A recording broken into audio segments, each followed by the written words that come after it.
Hello, and welcome back to Baby Ellis's Stories. We now return to Robinson Crusoe by Daniel Defoe. Chapter 4. First Weeks on the Island. When I waked, it was broad day, the weather clear, and the storm abated, so that the sea did not rage and swell as before. But that which surprised me most was that the ship was lifted off in the night from the sand where she lay by the swelling of the tide, and was driven up almost as far as the rock which I at first mentioned, where I had been so bruised by the wave dashing me against it. This being within about a mile from the shore where I was, and the ship seeming to stand upright still, I wished myself on board, that at least I might save some necessary things for my use. When I came down from my apartment in the tree, I looked about me again, and the first thing I found was the boat, which lay as the wind and the sea had tossed her up upon the land about 2 miles on my right hand. I walked as far as I could upon the shore to have got to her, but found a neck or inlet of water between me and the boat, which was about half a mile broad. So I came back for the present, being more intent upon getting at the ship, where I hoped to find something for my present subsistence. A little after noon, I found the sea very calm, and the tide ebbed so far out that I could come within 1/4 of a mile of the ship. And here I found a fresh renewing of my grief, for I saw evidently that if we had kept on board, we had been all safe. That is to say, we had all got safe on shore, and I had not been so miserable as to be left entirely destitute of all comfort and company as I now was. This forced tears to my eyes again, but as there was little relief in that, I resolved, if possible, to get to the ship. So I pulled off my clothes, for the weather was hot to extremity, and took the water. But when I came to the ship, my difficulty was still greater to know how to get on board, for as she lay aground and high out of the water, there was nothing within my reach to lay hold of. I swam round her twice, and the second time I spied a small piece of rope, which I wondered I did not see at first, hung down by the fore chains so low as that with great difficulty I got hold of it. And by the help of that rope I got up into the forecastle of the ship. Here I found that the ship was bulged, and had a great deal of water in her hold, but that she lay so on the side of a bank of hard sand, or rather earth, that her stern lay lifted up upon the bank, and her head low almost to the water. By this means all her quarter was free, and all that was in that part was dry. For you may be sure my first work was to search and to see what was spoiled and what was free. At first I found that all the ship's provisions were dry and untouched by the water, and being very well disposed to eat, I went to the bread room and filled my pockets with biscuit and ate it as I went about other things, for I had no time to lose. I also found some rum in the great cabin, of which I took a large dram, and which I had indeed need enough of to spirit me for what was before me. Now I wanted nothing but a boat to furnish myself with many things which I foresaw would be very necessary to me. It was in vain to sit still and wish for what was not to be had, and this extremity roused my application.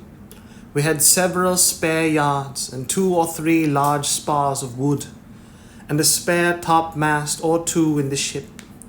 I resolved to fall to work with these, and I flung as many of them overboard as I could manage for their weight, tying every one with a rope, that they might not drive away. When this was done, I went down the ship's side, and pulling them to me, I tied 4 of them together at both ends as well as I could, in the form of a raft, and laying 2 or 3 short pieces of plank upon them crossways, I found I could walk upon it very well, but that it was not able to bear any great weight, the pieces being too light. So I went to work, and with a carpenter's saw I cut a spare topmast into 3 lengths and added them to my raft, with a great deal of labour and pains. But the hope of furnishing myself with necessaries encouraged me to go beyond what I should have been able to have done upon another occasion. My raft was now strong enough to bear any reasonable weight. My next care was what to load it with, and how to preserve what I laid upon it from the surf of the sea.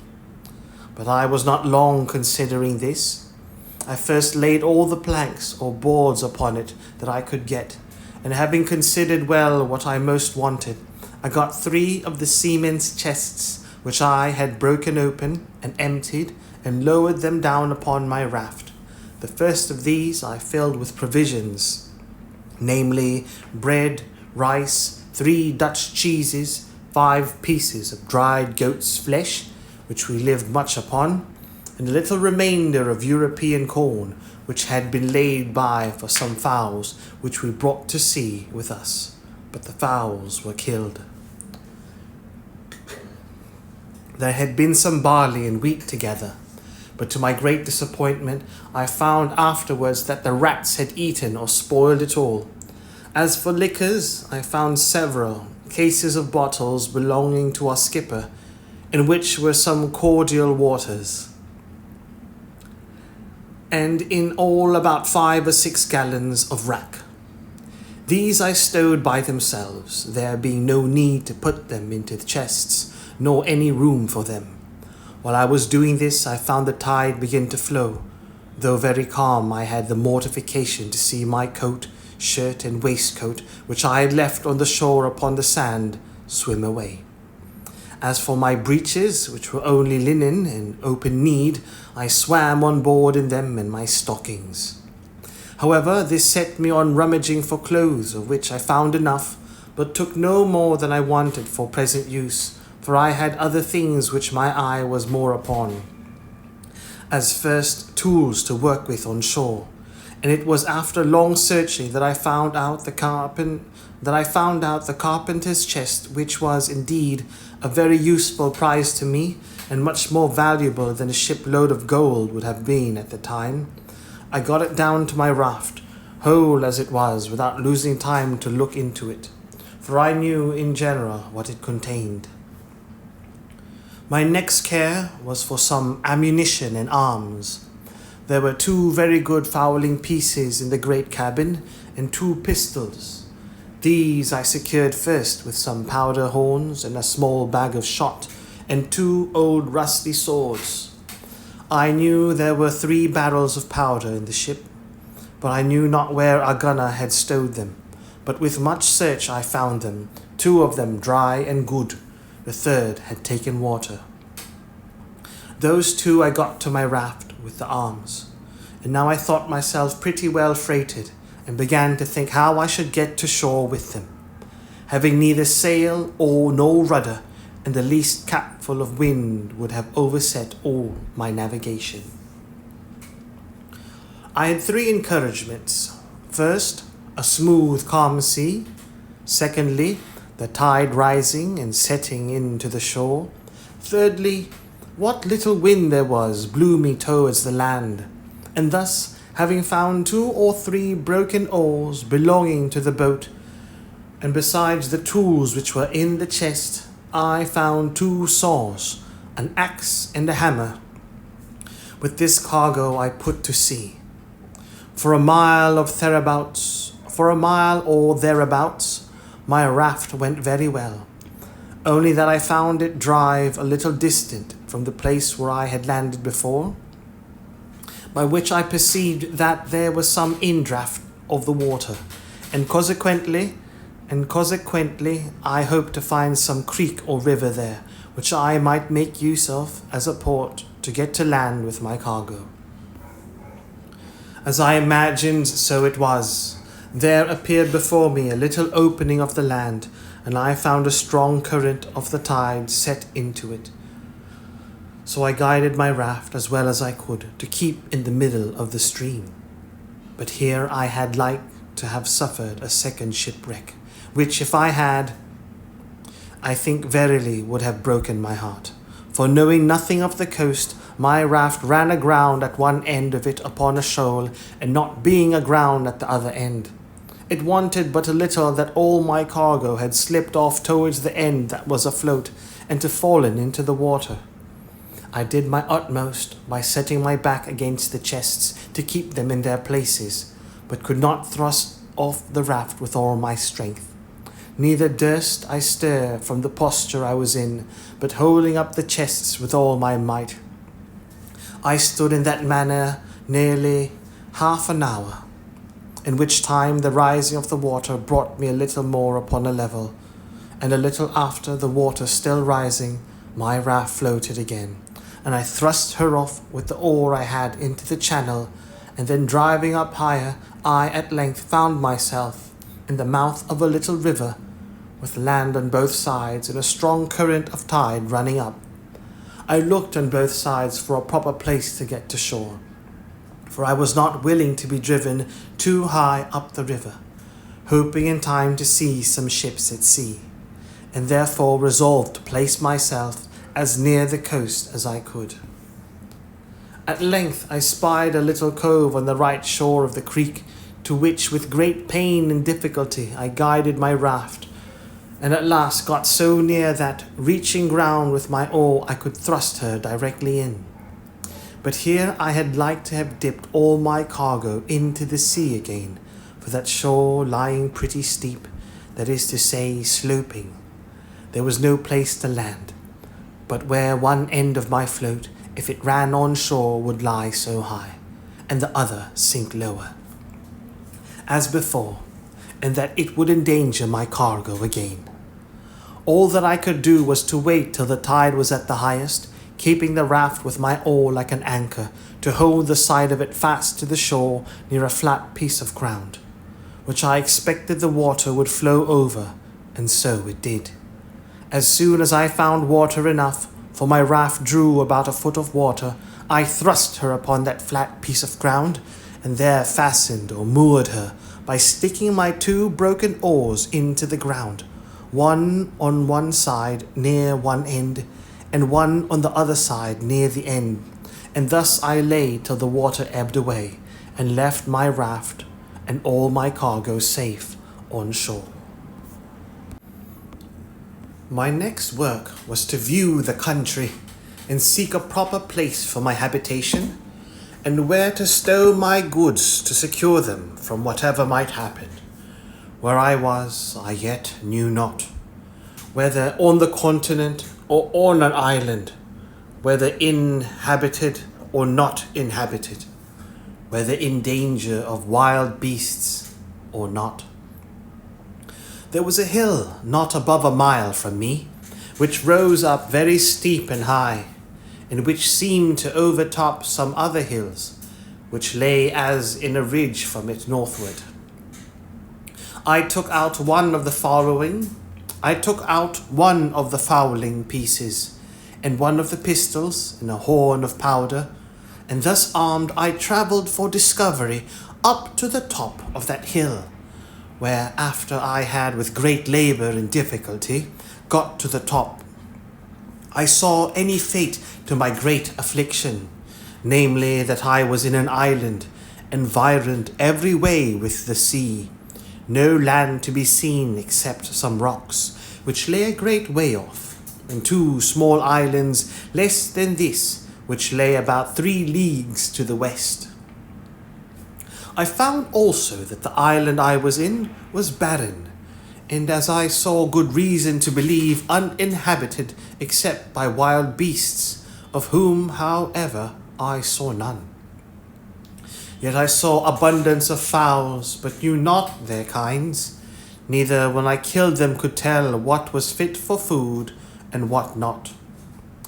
At my coming back, I shot at a great bird which I saw sitting upon a tree on the side of a great wood. I believe it was the first gun that had been fired there since the creation of the world. I had no sooner fired than from all parts of the wood there arose an innumerable number of fowls of many sorts, making a confused screaming and crying, and everyone according to his usual note, but not one of them of any kind that I knew. As for the creature I killed, I took it to be a kind of hawk, its colour and beak resembling it, but it had no talons or claws more than common. Its flesh was carrion and fit for nothing. Contented with this discovery, I came back to my raft, and fell to work to bring my cargo on shore, which took me up the rest of that day. What to do with myself at night I knew not, nor indeed where to rest, for I was afraid to lie down on the ground, not knowing but some wild beast might devour me, though as I afterwards found, there was really no need for those fears. However, as well as I could, I barricaded myself round with the chest and boards that I had brought on shore, and made a kind of hut for that night's lodging.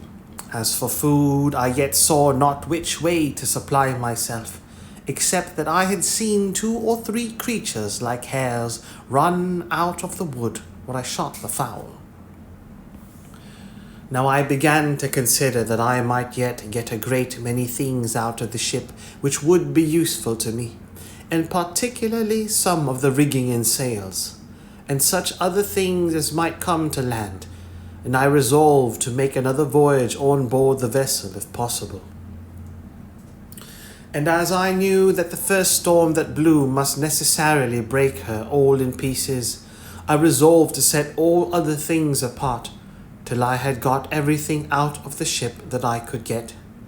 Then I called a council, that is to say in my thoughts, whether I should take back the raft, but this appeared impracticable.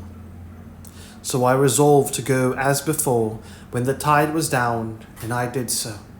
Only that I stripped before I went from my hut, having nothing on but my checkered shirt, a pair of linen drawers, and a pair of pumps on my feet. I got on board the ship as before, and prepared a second raft. And having had experience of the first, I neither made this so unwieldy, nor loaded it so hard, but yet I brought away several things very useful to me. As first, in the carpenter's stores I found 2 or 3 bags full of nails and spikes, a great screw jack, a dozen or 2 of hatchets, and above all, that most useful thing called a grindstone. All these I secured, together with several things belonging to the gunner, particularly 2 or 3 iron crows, and 2 barrel of musket bullets, 7 muskets, another fowling piece, with some small quantity of powder more, a large bagful of small shot, and a great roll of sheet lead. But this last was so heavy, I could not hoist it up to get it over the ship's side. Besides these things, I took all the men's clothes that I could find, and a spare fore topsail, a hammock, and some bedding. And with this I loaded my second raft, and brought them all safe on shore, to my very great comfort. I was under some apprehension during my absence from the land, and that at least my provisions might be devoured on shore. But when I came back, I found no sign of any visitor. Only there sat a creature like a wild cat upon one of the chests, which, when I came towards it, ran away a little distance, and then stood still. She sat very composed and unconcerned, and looked full in my face, as if she had a mind to be acquainted with me. I presented my gun at her, but as she did not understand it, she was perfectly unconcerned at it, nor did she offer to stir away, upon which I tossed her a bit of biscuit, though by the way I was not very free of it, for my store was not great. However, I spared her a bit, I say, and she went to it, smelled at it, and ate it, and looked as if pleased for more. But I thanked her, and could spare no more, so she marched off. Having got my second cargo on shore, though I was fain to open the barrels of powder and bring them by parcels, for they were too heavy, being large casks, I went to work to make me a little tent with the sail and some poles, which I cut for that purpose, and into this tent I brought everything I knew would spoil either with rain or sun, and I piled all the empty chests and casks up in a circle round the tent to fortify it from any sudden attempt either from man or beast.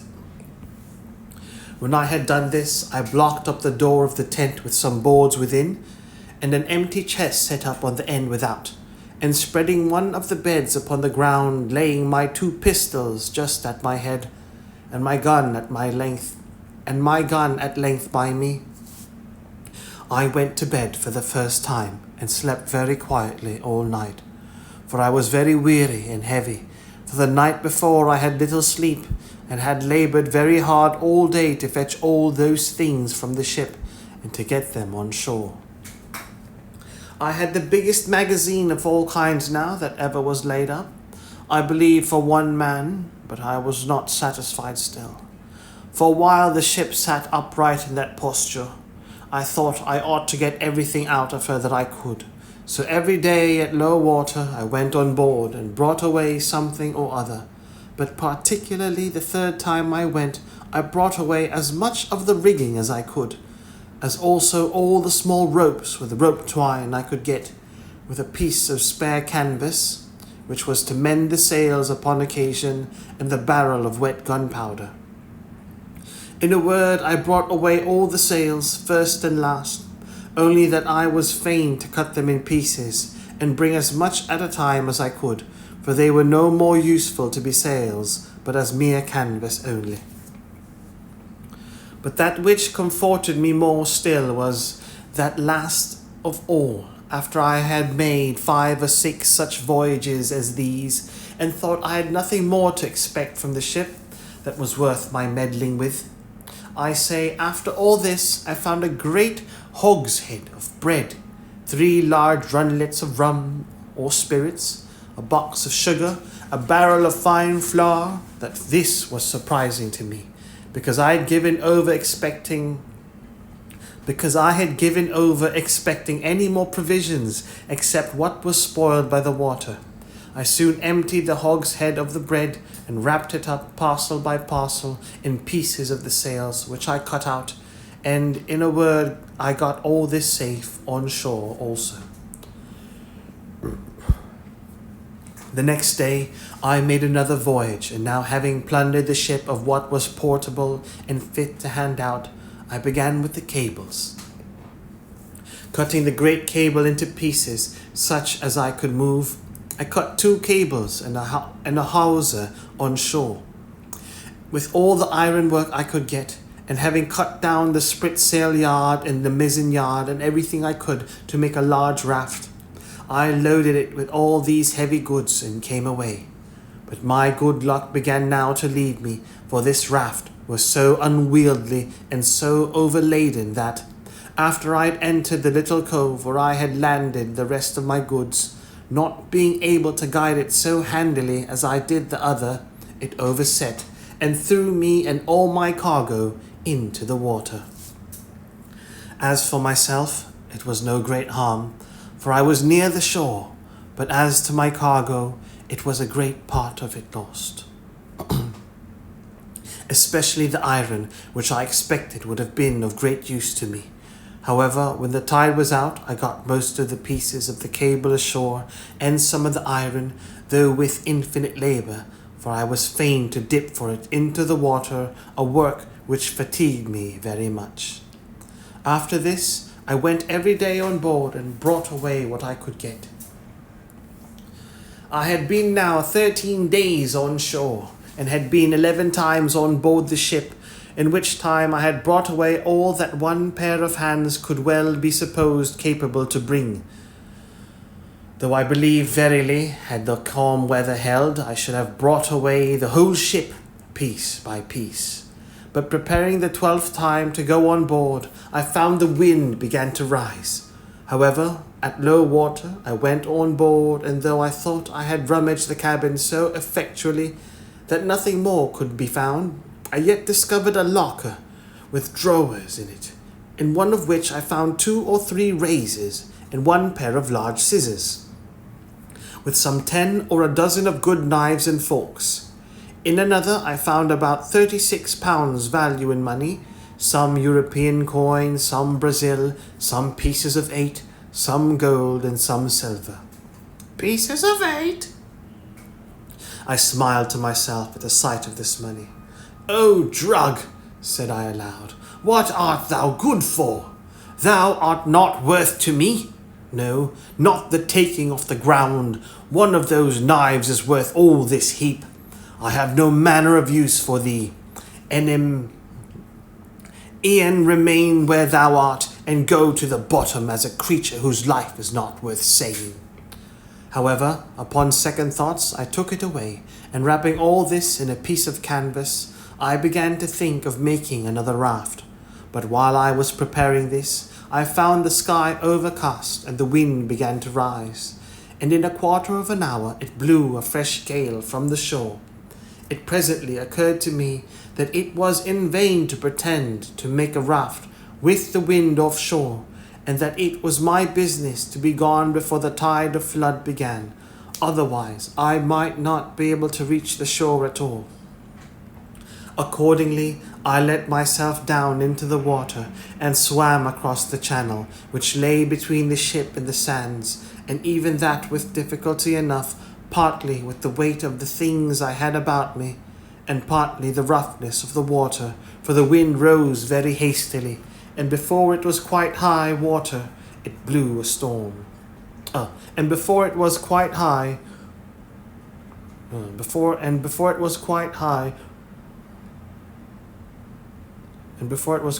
water, it blew a storm. But I had gone home to my little tent where I lay, with all my wealth about me, very secure. It blew very hard all night, and in the morning, when I looked out, behold, no more ship was to be seen.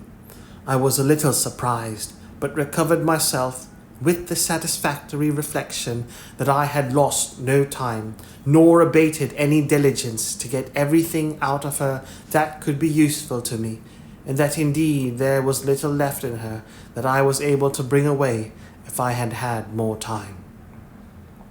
Now I gave over any more thoughts of the ship, or of anything out of her, except what might drive on shore from her wreck, as indeed divers pieces of her afterwards did. But those things were of small use to me.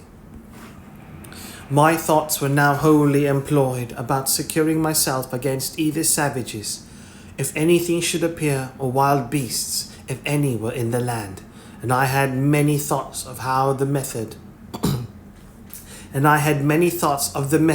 how to do this, and what kind of dwelling to make, whether I should make a cave in the earth, or a tent upon the earth. And in short, I resolved upon both, the manner and description of which it may not be improper to give an account of. I soon found the place I was in was not fit for my settlement, because it was upon a low moorish ground near the sea, and I believed it would not be wholesome, and more particularly because there was no fresh water near it. So I resolved to find a more healthy and more convenient spot of ground. I consulted several things in my situation, which I found would be proper for me. First, health and fresh water, I just now mentioned. Secondly, shelter from the heat of the sun. Thirdly, security from ravenous creatures, whether man or beast. Fourthly, a view to the sea, that if God sent any ship in sight, I might not lose any advantage for my deliverance, of which I was not willing to banish all my expectation yet.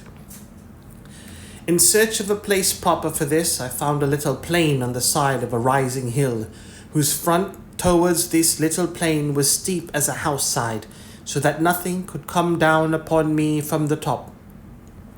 On the one side of the rock there was a hollow place, worn a little way in, like the entrance or door of a cave, but there was not really any cave or way into the rock at all. On the flat of the green just below this hollow place, I resolved to pitch my tent. This plan was not above 100 yards broad and about twice as long, and lay like a green before my door, and at the end of it descended irregularly every way down into the low ground by the seaside. It was on the northwest side of the hill, so that it was sheltered from the heat every day till it came to a west and by south sun or thereabouts, which in those countries is near the setting. Before I set up my tent, I drew a half circle before the hollow place, which took in about 10 yards in its semi-diameter from the rock, and 20 yards in its diameter from its beginning and ending. In this half circle I pitched 2 rows of strong stakes, driving them into the ground till they stood very firm like piles, the biggest end being out of the ground about 5 feet and a half, and sharpened to the top.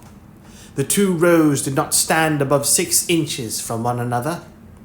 Then I took the pieces of cable which I had cut in the ship, and laid them in rows, one upon another, within the circle, between those 2 rows of stakes, up to the top, placing other stakes in the side.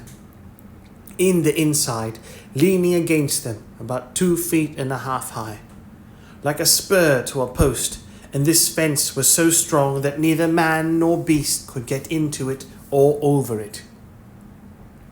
This cost me a great deal of time and labour, especially to cut the piles in the woods, bring them to the place, and drive them into the earth. The entrance into this place I made to be not by a door, but by a short ladder to go over the top, which ladder when I was in, I lifted over after me, and so I was completely fenced in and fortified, as I thought, from all the world, and consequently slept secure in the night, which otherwise I could not have done, though as it appeared afterwards there was no need of all this caution from the enemies that I apprehended danger from. Into these fences or fortress with infinite labour I carried all my riches, all my provisions, ammunition, and stores of which you have the account above, and I made a large tent, which to preserve me from the rains that in one part of the year are very violent there. I made double one smaller tent within, and one larger tent above it, and covered the uppermost with a large tarpaulin which I had saved among the sails. And now I lay no more for a while in the bed which I had brought on shore, but in a hammock, which was indeed a very good one, and belonged to the mate of the ship. Into this tent I brought all my provisions and everything that would spoil by the wet, and having thus enclosed all my goods, I made up the entrance, which till now I had left open, and so passed and repassed, as I said, by a short ladder. When I had done this, I began to work my way into the rock, and bringing all the earth and stones that I dug down out through my tent, I laid them up within my fence in the nature of a terrace, so that it raised the ground within about 1.5 feet, and thus I made me a cave just behind my tent, which served me like a cellar to my house. It cost me much labour and many days before all these things were brought to perfection, and therefore I must go back to some other things which took up some of my thoughts. At the same time it happened, after I laid my scheme for the setting up my tent and making the cave, that a storm of rain falling from a thick dark cloud, a sudden flash of lightning happened, and after that a great clap of thunder, as is naturally the effect of it. I was not so much surprised with the lightning as I was with the thought which darted into my mind as swift as the lightning itself. Oh, my powder! My very heart sank within me when I thought that, at one blast, all my powder might be destroyed, on which not my defence only, but the providing my food, as I thought, entirely depended. I was nothing near so anxious about my own danger, though had the powder took fire, I should never have known who had hurt me. Such impression did this make upon me, that after the storm was over, I laid aside all my works, my building and fortifying, and applied myself to make bags and boxes to separate the powder, and to keep it a little and a little in a parcel, in hope that whatever might come, it might not all take fire at once, and to keep it so apart that it should not be possible to make one part fire another. I finished this work in about a fortnight, and I think my powder, which in all was about 240 pounds weight, was divided in not less than 100 parcels. As to the barrel that had been wet, I did not apprehend any danger from that, so I placed it in my new cave, which, in my fancy, I called my kitchen, and the rest I hid up and down in holes among the rocks, so that no wet might come to it, marking very carefully where I laid it. In the interval of time while this was doing, I went out once at least every day with my gun, as well to divert myself as to see if I could kill anything fit for food, and as near as I could to acquaint myself with what the island produced. The first time I went out, I presently discovered that there were goats in the island, which was a great satisfaction to me. But then it was attended with this misfortune to me, namely, they were so shy, so subtle, and so swift of foot, that it was the most difficult thing in the world to come at them. But I was not discouraged at this, not doubting but I might now and then shoot one, as it soon happened, for after I had found their haunts a little, I laid wait in this manner for them. I observed if they saw me in the valleys, though they were upon the rocks, they would run away, as in a terrible fright. But if they were feeding in the valleys, and I was upon the rocks, they took no notice of me, from whence I concluded that, by the position of their optics, their sight was so directed downward that they did not readily see objects that were above them. So afterwards I took this method. I always climbed the rocks first to get above them, and then had frequently a fair mark. The first shot I made among these creatures, I killed a she-goat, which had a little kid by her, which she gave suck to, which grieved me heartily. For when the old one fell, the kid stood stock still by her, till I came and took her up. And not only so, but when I carried the old one with me upon my shoulders, the kid followed me quite to my enclosure, upon which I laid down the dam, and took the kid in my arms and carried it over my pail, in hopes to have it breed it up tame, but it would not eat, so I was forced to kill it and eat it myself. These two supplied me with flesh a great while, for I ate sparingly, and saved my provisions, my bread especially, as much as possibly I could.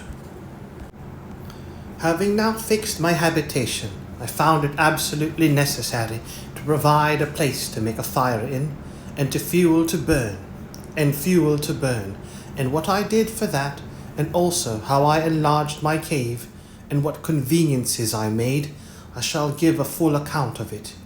I shall give a full account of in its place. But I must now give some little account of myself, and of my thoughts about living, which, it may well be supposed, were not a few.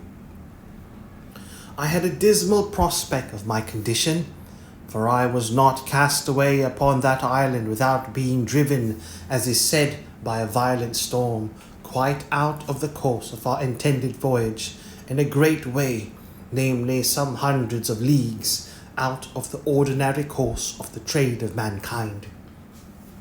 I had great reason to consider it as a determination of heaven that in this desolate place and in this desolate manner I should end my life.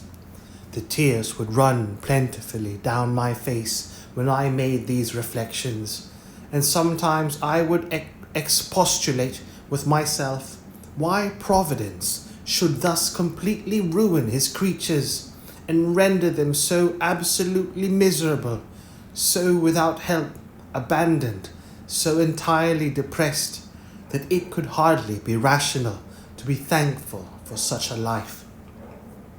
But something always returned swift upon me to check these thoughts and to reprove me, and particularly one day, walking with my gun in my hand by the seaside, I was very pensive upon the subject of my present condition, when reason, as it were, expostulated with me the other way thus: "Well, you are in a desolate condition, it is true, but pray remember, where are the rest of you? Did not you come 11 of you in the boat? Where are the 10? Why were they not saved and you lost? Why were you singled out?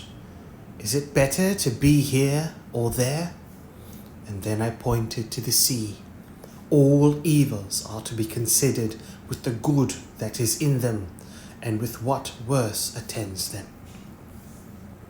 Then it occurred to me again how well I was furnished for my subsistence, and what would have been my case if it had not happened, which was 100,000 to 1, that the ship floated from the place where she first struck, and was driven so near to the shore that I had time to get all these things out of her. What would have been my case if I had been forced to have lived in the condition in which I at first came on shore, without necessaries of life, or necessaries to supply and procure them?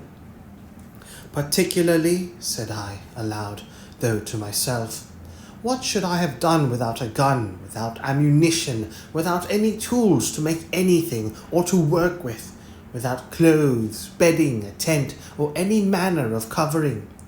And that now I had all these to sufficient quantity, and was in a fair way to provide myself in such a manner as to live without my gun, when my ammunition was spent, so that I had a tolerable view of subsisting,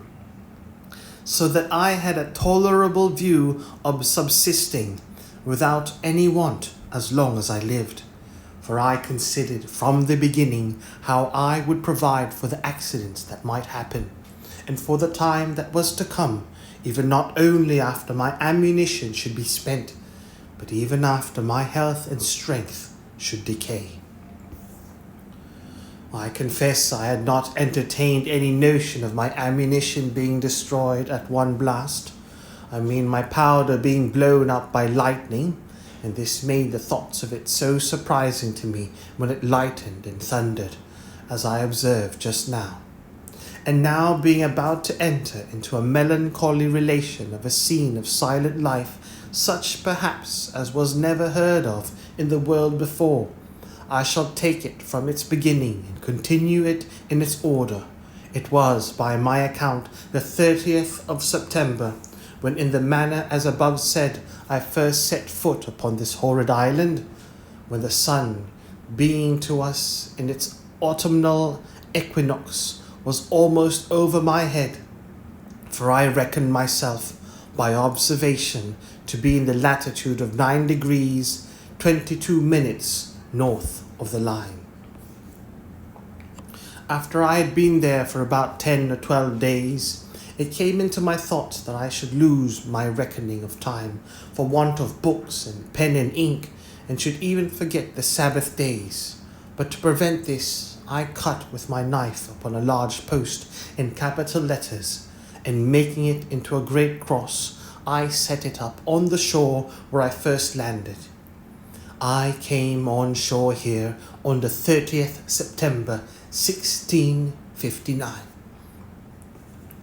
Upon the sides of this square post I cut every day a notch with my knife, and every 7th notch was as long again as the rest, and every 1st day of the month as long again as that one, and thus I kept my calendar, or weekly, monthly, and yearly reckoning of time. In the next place, we are to observe that among the many things which I brought out of the ship, in the several voyages which, as above mentioned, I made to it, I got several things of less value, but not at all less useful to me, which I omitted setting down before, as in particular pens, ink, and paper, several parcels in the captain's, mates, gunners, and carpenters' keeping, 3 or 4 compasses, some mathematical instruments, dials, perspectives, charts, and books of navigation, all which I huddled together whether I might want them or no. Also, I found 3 very good Bibles, which came to me in my cargo from England, in which I had packed up among my things. Some Portuguese books also, and among them 2 or 3 popish prayer books and several other books, all which I carefully secured. And I must not forget that we had in the ship a dog and 2 cats, of whose eminent history I may have occasion to say something in its place. For I carried both the cats with me, and as for the dog, he jumped out of the ship. He jumped out of the ship of himself and swam on shore to me the day after I went on shore with my first cargo, and was a trusty servant to me many years. I wanted nothing that he could fetch me, nor any company that he could make up to me. I only wanted to have him talk to me, but that would not do. As I observed before, I found pens, ink, and paper, and I husbanded them to the utmost. I shall show that while my ink lasted, I kept things very intact, but after that was gone, I could not, for I could not make any ink by any means that I could devise. And this put me in mind that I wanted many things, notwithstanding all that I had amassed together, and of these ink was one, and also a spade, pickaxe, and shovel to dig or remove the earth, needles, pins, and thread. As for linen, I soon learned to want that without much difficulty. This want of tools made every work I did go on heavily, and it was near a whole year before I had entirely finished my little pail or surrounded my habitation. The piles or stakes, which were as heavy as I could well lift, were a long time in cutting and preparing in the woods, and more by far in bringing home, so that I spent sometimes 2 days in cutting and bringing home one of those posts, and a 3rd day in driving it into the ground, for which I propose I got a heavy piece of wood at first, but at last bethought myself of one of the iron crows, which, however, though I found it, made driving those posts or piles very laborious and tedious work. But what need I have been concerned at the tediousness of anything I had to do, seeing I had time enough to do it in, nor had I any other employment. If that had been over, at least that I could foresee, except the wranging the island to seek for food, which I did more or less every day.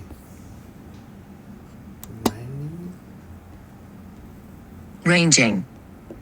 Except the ranging the island to seek for food, which I did more or less every day. Now I began to consider seriously my condition and the circumstances I was reduced to, and I drew up the state of my affairs in writing, not so much to leave them to any that were to come after me, for I was likely to have but few heirs, as to deliver my thoughts from daily poring over them, and afflicting my mind, and as my reason began now to master my despondency, I began to comfort myself as well as I could, and to set the good against the evil, that I might have something to distinguish my case from worse. And I stated very impartially, like debtor and creditor, the comforts I enjoyed against the miseries I suffered. Thus, evil. I came cast upon a horrible, desolate island void of all hope of recovery. Good, but I am alive and not drowned, as all my ship's company were. Evil, I am singled out and separated, as it were, from all the world to be miserable. Good, but I am singled out too from all the ship's crew to be spared from death, and he that miraculously saved me from death can deliver me from this condition. Evil, I am divided from mankind, a solitaire, one banished from human society. Good, but I am not starved and perishing on a barren place, affording no sustenance. Evil, I have no clothes to cover me. Good, but I am in a hot climate where, if I had clothes, I could hardly wear them. Evil, I am without any defense or means to resist any violence of man or beast. Good, but I am cast on an island where I see no wild beasts to hurt me, as I saw on the coast of Africa. And what if I had been shipwrecked there? Evil, I have no soul to speak to or relieve me. Good, but God wonderfully sent the ship in near enough to the shore that I have got out as many necessary things as will either supply my wants or enable me to supply myself, even as long as I live. Upon the whole, here was an undoubted testimony that there was scarce any condition in the world so miserable, but there was something negative or something positive to be thankful for in it. And let this stand as a direction from the experience of the most miserable of all conditions in this world, that we may always find it in something to comfort ourselves from, and to set in the description of good and evil on the credit side of the account. Having now brought my mind a little to relish my condition, and given over looking out to see if I could spy a ship, I say, giving over these things, I begun to apply myself to arrange my way of living, and to make things as easy to me as I could. I have already described my habitation, which was a tent under the side of a rock, surrounded with a strong pale of posts and cables. But I might now rather call it a wall, for I raised a kind of wall up against it of turfs, about 2 feet thick on the outside, and after some time, I think it was a year and a half, I raised rafters from it, leaning to the rock, and thatched or covered it with boughs of trees, and such things as I could get to keep out the rain, which I found at some times of the year very violent. I have already observed how I brought all my goods into this pail, and into the cave which I had made behind me. But I must observe too that at first this was a confused heap of goods, which as they lay in no order, so they took up all my place. I had no room to turn myself, so I set myself to enlarge my cave, and worked further into the earth, for it was a loose sandy rock, which yielded easily to the labour I bestowed on it. And so, when I found I was pretty safe as to the beasts of prey, I worked sideways to the right hand into the rock, and then turning to the right again, worked quite out, and made me a door to come out on the outside of my pale or fortification. This gave me not only egress and regress, as it was a back way to my tent and to my storehouse, but gave me room to store my goods. And now I began to apply myself to make such necessary things as I found I most wanted, particularly a chair and a table, for without these I was not able to enjoy the few comforts I had in the world. I could not write or eat or do several things with so much pleasure without a table. So I went to work, and here I must needs observe that as reason is the substance and origin of the mathematics, so by stating and squaring everything by reason, and by making the most rational judgment of things, every man may be in time master of every mechanic art. I had never handled a tool in my life, and yet in time by labor, application, and contrivance, I found at last that I wanted nothing but I could have made it, especially if I had had tools. However, I made abundance of things even without tools, and some with no more tools than an adze.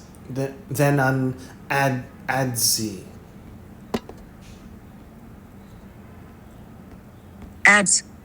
Than an adze and a hatchet, which perhaps were never made that way before, and that with infinite labour. For example, if I wanted a board, I had no other way but to cut down a tree, set it on an edge before me, and hew it flat on either side with my axe, till I brought it to be thin as a plank, and then dub it smooth with my adze. It is true, by this method I could make but one board out of a whole tree, but this I had no remedy for but patience, any more than I had for the prodigious deal of time and labour which it took me up to make a plank or board. But my time or labour was little worth, and so it was as well employed one way as another. However, I made me a table and chair, as I observed above in the first place, and this I did out of the short pieces of boards that I brought on my raft from the ship. But when I had wrought out some boards as above, I made large shelves of the breadth of 1.5 feet, one over another, all along one side of my cave, to lay all my tools, nails, and ironwork on, and, in a word, to separate everything at large into their places, that I might come easily at them.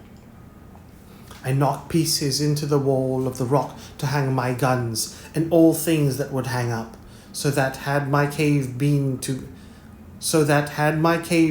be seen, it looked like a general magazine of all necessary things, and had everything so ready at my hand that it was a great pleasure to me to see all my goods in such order, and especially to find my stock of all necessaries so great. And now it was that I began to keep a journal of every day's employment, for indeed at first I was in too much hurry, and not only hurry as to labour, but in too much discomposure of mind, and my journal would have been full of many dull things. For example, I must have said thus: 30th.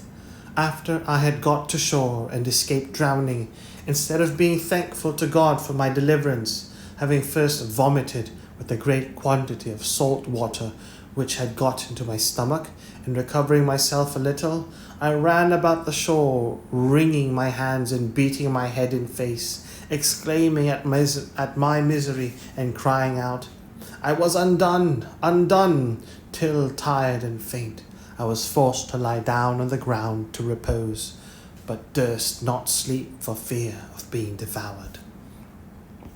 Some days after this, and after I had been on board the ship and got all that I could out of her, yet I could not forbear getting up to the top of a little mountain and looking out to sea, in hopes of seeing a ship. Then fancy at a vast distance I spied a sail, pleased myself with the hopes of it, and then after looking steadily till I was almost blind, lose it quite, and sit down and weep like a child, and thus increase my misery by my folly. But having gotten over these things in some measure, and having settled my household staff and habitation, made me a table and a chair, and all as handsome about me as I could, I began to keep my journal, of which I shall here give you the copy, though in it will be told all these particulars over again, as long as it lasted, for having no more ink, I was forced to leave it off.